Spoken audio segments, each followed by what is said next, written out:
família. Seguinte, Lília, é racista eu falar a coisa tá preta?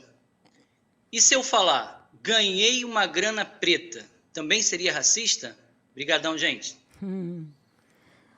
Ótima questão. Eu não lembro o nome, alguém me lembra? Henrique. O Henrique, ótima questão. Claro que nem sempre a expressão é racista, tudo depende do contexto em que ela se localiza.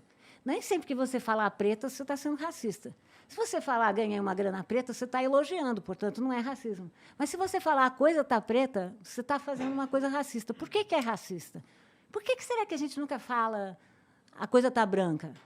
Porque quando você fala a coisa está preta, é porque a crise está lá, logo na esquina. É racismo? É racismo. A gente tem que se policiar sobre isso? Eu Posso acho que discordar tem. um pouquinho disso? Você sempre discorda, está aqui liberado, liberei. É que, tipo, por exemplo, a coisa do preto, né? Tem o preto, a questão da cor preta, mas o preto existe outros significados, né? Tem o preto de escuridão, né? Quando tá tudo preto, tá ligado? Tipo, e essas coisas não... Tipo, a palavra preto não tem só o significado de raça.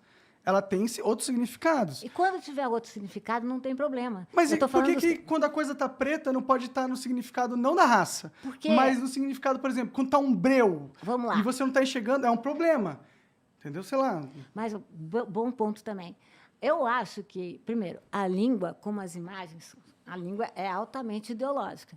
Já parou para pensar numa coisa assim? Quando a gente fala, você vai achar que eu estou exagerando. Não é. Pensa assim, porque a língua é inconsciente. Né? A gente não fica pensando nela. Você fala uma coisa assim, olha, pensei aqui, nunca ouvi falar da Revolução do Haiti. Eu vou falar, claro. Já parou para pensar nisso? Claro é sinônimo de verdade. Se você pensar numa situação na Suíça, pode não significar nada. Mas o significado se faz, Monark, em contexto.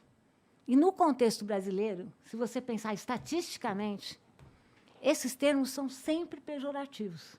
E toda vez que um termo magoar o outro, ele está valendo, é racista, a gente pode usar outro. É importante a gente mudar. Mulata. Entendo. Mas você não acha que não é uma engenharia social um pouco desnecessária aí, nesse caso? Não é. Porque se preocupando com isso? nós todos aqui não poder falar as coisas, a coisa tá preta. Se eu falar isso, eu estou sendo racista, não é um pouco você pode falar o que esquisito quiser. isso? Você pode falar o que você quiser. Mas você tem que saber o que você está falando. Então, se eu falar que a coisa tá preta, eu estou sendo racista de alguma forma. Dependendo do contexto, tá. Não em todos os contextos. Mas você tem que pensar que as palavras no Brasil são significadas. Muita gente fala, mulata, tem uma outra etimologia, não sei o quê. Mas mulata, no Brasil, vem de mula. É racista? É. Eu posso trocar por outra palavra? Posso. Vou trocar. Tá. É uma opção cidadã sua, Monark. É isso. O Henrique tem razão. Eu não quero criar nenhuma ditadura do trava-língua, entendeu? Mas a gente está ofendendo as pessoas. Não tá. Desculpa. Desculpa. Cara, não está ofendendo você que é branco. Não. Eu discordo. Tudo bem. Eu discordo que eu falando do lado de alguma pessoa negra, a coisa tá preta, ela vai ficar ultra ofendida. Não, entendeu? coisa tá preta, talvez não. Mas mulata você ofende. Porque mulata, eu vou ficar nesse exemplo, vem de mula, e a mulata no Brasil foi progressivamente sensualizada também. Então, você logo está ligando a mulher brasileira, negra, a essa ideia de uma mulher fácil. Pergunta para as mulheres brasileiras viajando, não precisa ser negra, hein? Mas para as negras é pior. As pessoas logo acham que a mulher brasileira é fácil, e, sobretudo, as mulheres negras. Então, a gente tem que pensar que os termos eles só fazem sentido num determinado contexto. Eu sou contra aquela coisa de fazer um manual aqui. Não é manual, mas é um programa de conscientização. A gente está ofendendo, vamos achar outro termo melhor, gente. Eu entendo o argumento. Eu só acho que a gente não pode ser... eu não acho que isso muda nada, tá ligado? Se o cara falar que a coisa tá preta ou não, tá ligado? Sei lá, eu não acho que muda porra nenhuma. A gente está aqui porque eu acho que muda. Eu sou antropóloga. Claro. Eu acho que a cultura é que nem uma segunda pele, sabe, Monark? A gente acha que cultura não é nada, não sei o quê. Cultura é que nem segunda pele, sabe? A cultura, ela não é... A gente pensa sempre naquela metáfora, né, que a cultura é como a pedra no rio. Mas a cultura não é a pedra. A cultura é o rio que vai passando. E a gente está nesse mundo para mudar, como a gente falou aqui. A gente está nesse mundo, por exemplo, criado mudo. Criado mudo é um termo que estava nos testamentos do Brasil do século XIX, por oposição ao criado falante. E é um termo que torna as pessoas mais... tem uma história que torna esse termo um pouco complicado. Vamos falar de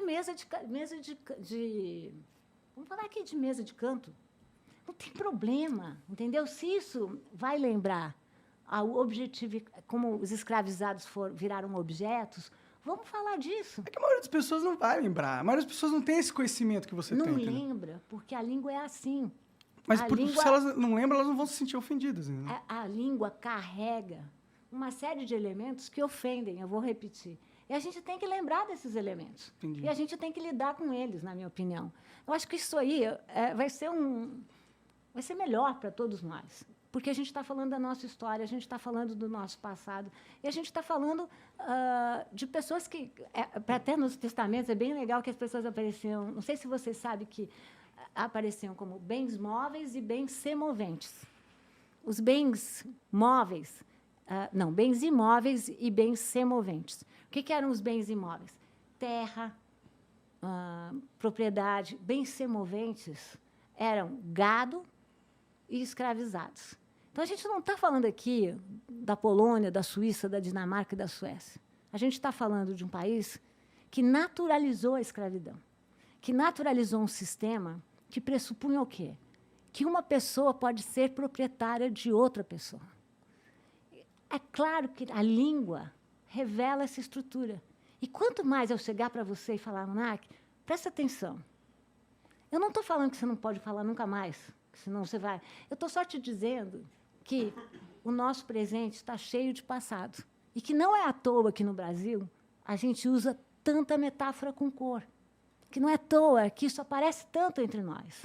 É porque a gente está falando do fantasma da escravidão. Então, se eu posso usar a língua para causar um desconforto, para que as pessoas pensem no passado, vou usar. Tá bom. Se eu puder politizar a língua, eu vou politizar. Entendi. Sem ser chato. Eu tenho um pouco de problema com politização da língua, entendeu? A língua ela não é uma parada de cima para baixo. Não são as pessoas que escolhem quais termos serão usados. Ele é algo que vai evoluindo e vai se formando. Eu Né? vou aí só dizer que eu não concordo tanto. Que tem uma diferença entre língua e fala. Tá. A língua é a língua imposta. A gente não fala português porque a gente quer. A gente fala português porque nós fomos colonizados pelos portugueses. Mas a língua ela não é bem imposta, né? Tipo, várias novas palavras surgem no dicionário porque... A fala é que é assim. A fala, ela é totalmente subjetiva. Mas novas palavras não entram no dicionário? Lentamente. Mas as nossas estruturas de língua, a estrutura da nossa língua permanece a mesma. Tanto que, se você for para Portugal, se você for para Angola, se você for para... Você vai ver diferenças, mas você vai... Mas tem uma questão prática aí, né? É porque é muito difícil. Trocar uma língua de uma civilização é muito difícil e, tipo, não é uma coisa que você faz, assim, né? Tá ligado? Você não faz, mas você mesmo me falou aí, eu vou usar o seu argumento, que a língua é viva. Então, vamos Exato. trocar. E orgânica. Ela não é imposta, entendeu? Não é alguém centralizado que pensa, a língua tem que ir para esse lado agora. Não, vamos fazer ela ir para esse lado. Eu vou repetir para você.